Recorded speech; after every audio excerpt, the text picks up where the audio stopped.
Here I am to worship, here I am to bow down, here I am to say that you're my God.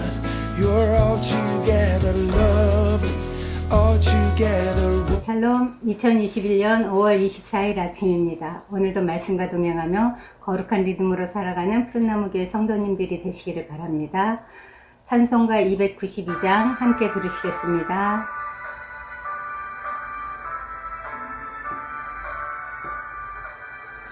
주 없이 살 수 없네 죄인의 구주여, 그 귀한 복의 피로 날 구속하소서. 구주의 사랑으로 흘리신 보혈이 내 소망 나의 위로 내 영광 됩니다.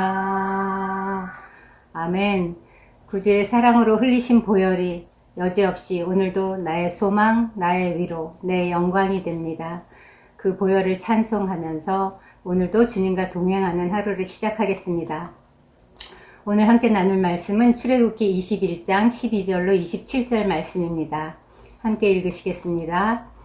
사람을 쳐 죽인 자는 반드시 죽일 것이나 만일 사람이 고의적으로 한 것이 아니라 나 하나님이 사람을 그의 손에 넘긴 것이면 내가 그를 위하여 한 곳을 정하리니 그 사람이 그리로 도망할 것이며, 사람이 그의 이웃을 고의로 죽였으면 너는 그를 내 제단에서라도 잡아내려 죽일지니라. 자기 아버지나 어머니를 치는 자는 반드시 죽일지니라. 사람을 납치한 자가 그 사람을 팔았든지 자기 수하에 두었든지 그를 반드시 죽일지니라. 자기 아버지나 어머니를 저주하는 자는 반드시 죽일지니라.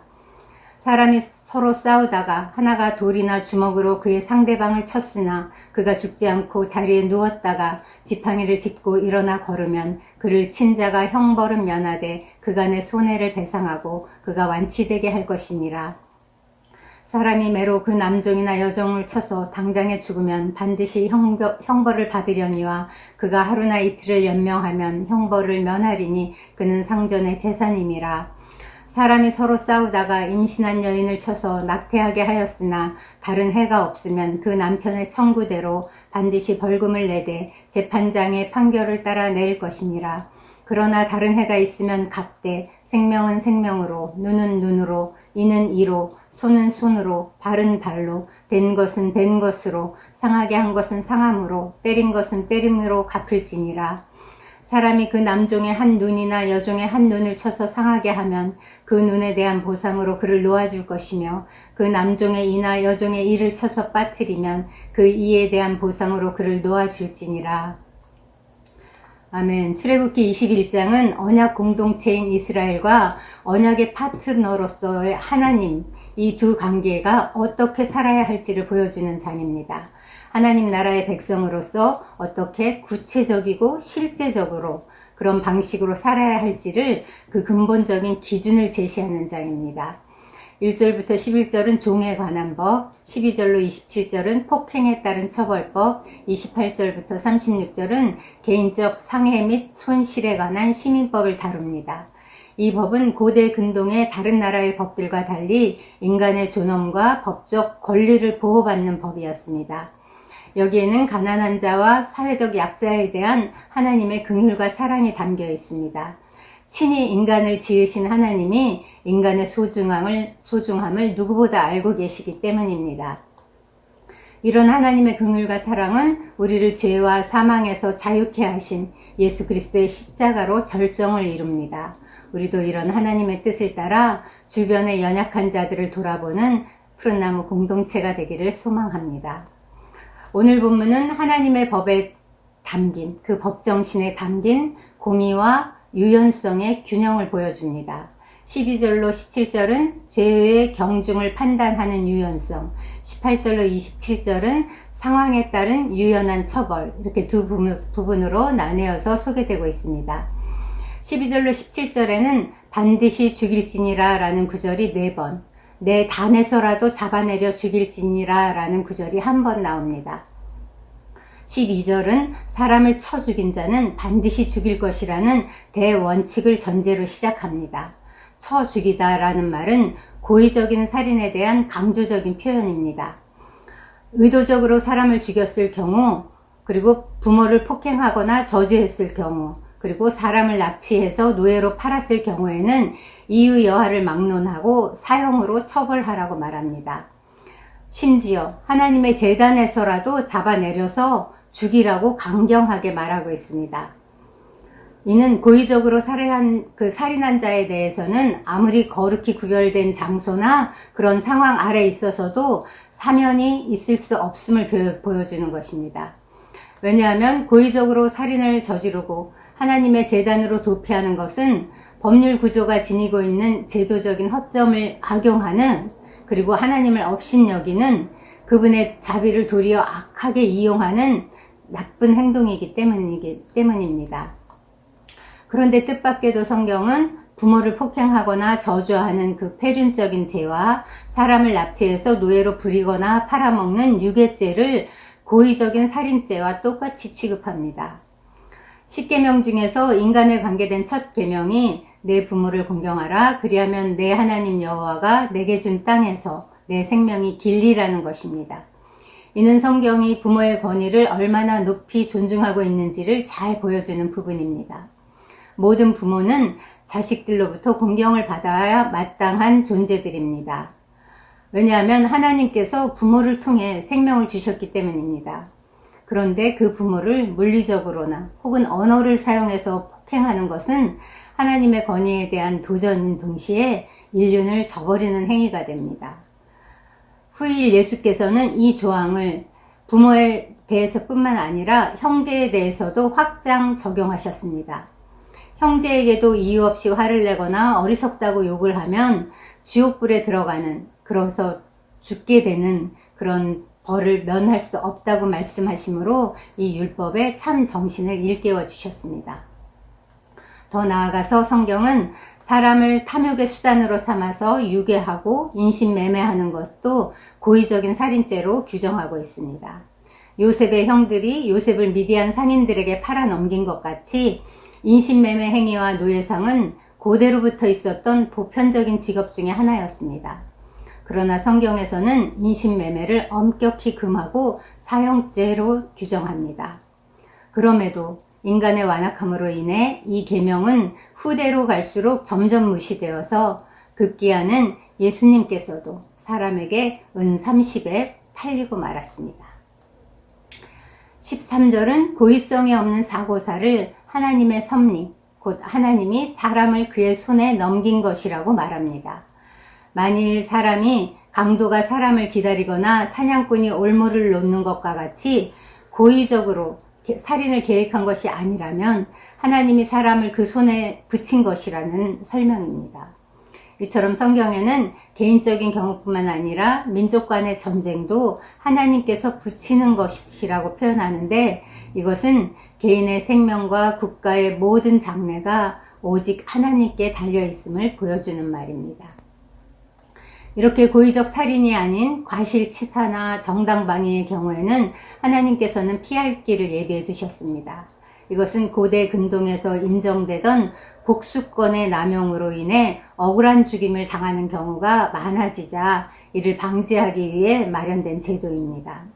살인이라는 엄중한 케이스에도 정당방위를 인정하고 정상을 참작하는 이 법에는 인간 존엄성과 생명 중시라는 핵심 가치가 담겨 있습니다. 이처럼 오늘 본문은 하나님의 법에 담긴 공의와 유연성의 균형을 잘 보여주고 있습니다. 동일한 맥락에서 18절로 27절은 사람에게 상해를 입히거나 죽음에 이르게 한 여러 사례를 제시하며 그 처벌법을 세분해서 규정하고 있습니다. 18, 19절은 싸우다가 신체에 상해를 입혔을 경우, 20, 21절은 주인이 종을 폭행해서 사망하게 한 경우, 22절에서 25절은 싸우다가 타인에게 상해를 입혔을 경우, 26, 27절은 주인이 종을 학대해서 상해를 입혔을 경우, 이렇게 세분해서 다루고 있습니다.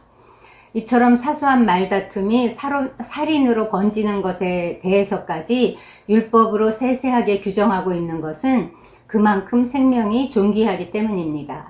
이 다양한 케이스에서도 우리는 임신한 여자, 남녀, 종과 같이 사회적 약자나 주변인을 보호하려는 취지를 엿볼 수 있습니다. 이처럼 모세의 율법은 어느 한편의 권익만을 보호하지 않고 쌍방의 기본 권리를 보호하는 데 역점을 두고 있습니다. 이는 곧 공의를 철저히 수호하면서도 근본적인 사랑의 정신을 잃지 않는 하나님의 법 정신의 특징이라고 할 수 있습니다. 22절에서 25절에는 저 유명한 동해보복법이 나옵니다.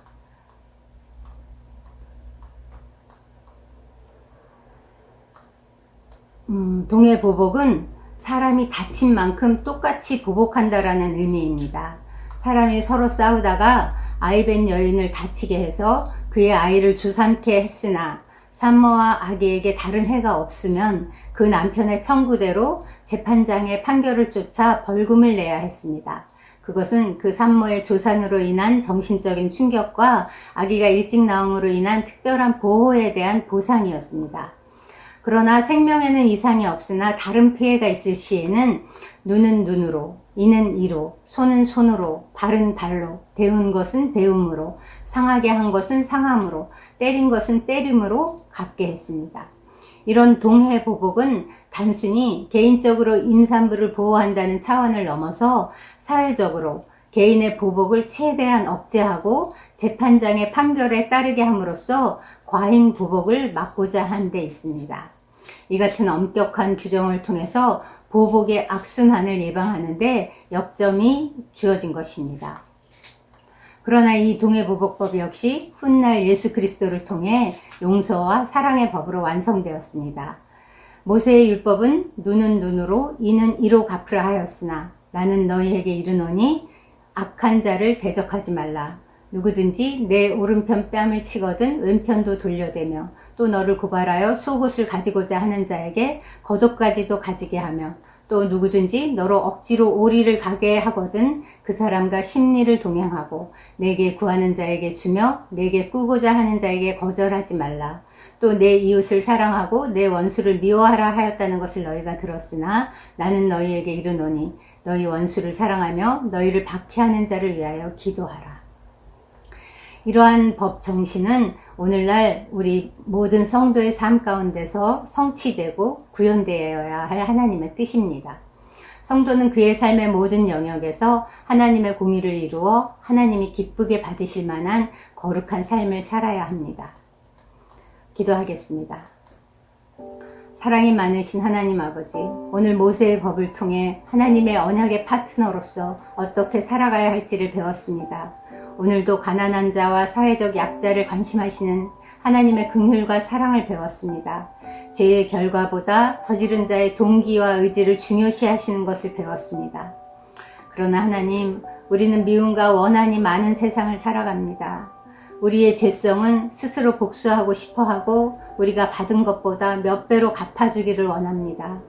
그리스도의 십자가에서 이 모든 미움과 원한을 끝장내신 하나님, 우리 마음속에 있는 미움과 원한을 예수 그리스도의 피로써 다 깨끗이 지워버려 주시옵소서. 부모에게 함부로 대한 죄를 회개합니다. 형제에게 이유 없이 짜증내고 화를 낸 죄를 회개합니다. 다른 사람을 탐욕의 수단으로 여긴 죄를 회개합니다. 용서와 화해와 사랑을 실천하며 살게 도와주시옵소서. 언제 어디서나 화목해 하는 직임을 감당하는 저희가 되게 하시옵소서. 또 물질을 유사 전능신처럼 대우하는 세상을 살지만 저희는 하나님 아버지의 법정신을 따라 인간 존엄성과 생명 중시라는 이 핵심 가치를 귀히 여기며 살게 하시옵소서. 성령의 능력으로 참과 거짓을 구별하며 우리에게 주어진 날마다의 일상에서 승리하게 도와주시옵소서. 오늘도 그 일을 행하실 주께 감사드리며 예수님의 이름으로 기도합니다. 이제 지체들을 생각하며 기도하시겠습니다. 코로나가 지나가고 정말 지체들이 무사히 다 교회로 돌아올 수 있게 해주신 은혜에 감사드립니다. 그럴지라도 여전히 병상에 있는 지체들이 있습니다. 우리가 이 땅을 사는 동안, 육체를 입고 있는 동안 이런 연약함이 없을 순 없으나 하나님은 우리가 강건하기를 원하십니다. 우리가 영혼이 잘된 같이 범사가 잘되고 강건하기를 원하십니다. 우리에게 허락하신 지체들과 가족들이 강건하게, 영육이 다 강건하게 살 수 있도록 지금 이 시간 기억나게 하시는 지체들을 하나님께 올려드리며 기도하시겠습니다.